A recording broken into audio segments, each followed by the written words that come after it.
worshipping at Angkor Wat because it's still, a Buddhist temple.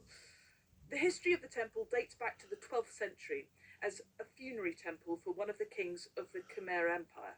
The entire surrounding area was divided up into artificial canals and reservoirs, which captured river and rainwater to provide water for the inhabitants. And let's face it, you love a good canal, don't you, Sean? I was stewing a canal boat on a canal yesterday, but it wasn't in Angkor Wat.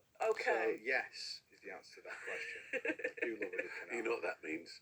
Lovely lakes, lovely rivers. It means wonderful fish, the food. Oh, yeah. So, why did Henri Mot find the place consumed by jungle vines and all but abandoned? For the sexiest reason for any civilization's collapse: silt.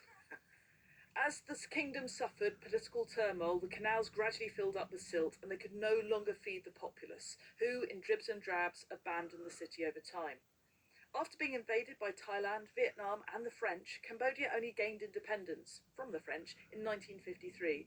The Vietnam War in the 1960s and 70s impacted Cambodia, and then the Khmer Rouge took control of the country, killing anyone who opposed the new government.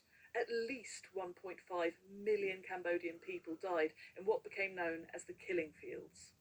In the late 1990s, Cambodia had a new government, and by the 2000s, it slowly began to stabilise, and tourism really took off. The temples at Angkor are referred to as the eighth wonder of the world. I think we've had a few of those. We've had a lot of eighth wonders of the world on this programme, Ainsley. What you're describing, I can't wait to see pictorially. These sort of the vines, the sort of trees growing within, through the walls and the openings of these incredible temples and taking them over. It's a bit like a scene from The Last of Us or a disaster movie in some ways, but it also reminds me a little bit of our garden in March.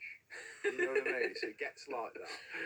Oh dear, they're twigs though. These. It's on a bigger scale than that. Yeah. And there are fewer abandoned mountain bikes, I imagine. Oh yeah, Yeah.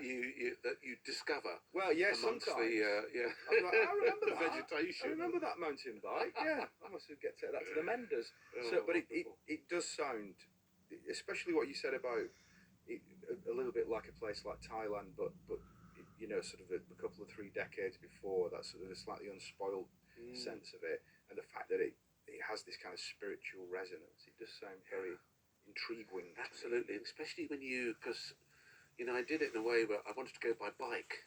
So you get on a bike and you cycle through the jungle to discover a lot of these temples. You mentioned, hundreds of temples all over the place, but you're suddenly cycling somewhere, and because we don't do that all the time, you just talked about your bikes being a bit rusty and a bit old and leaning up against the old bush.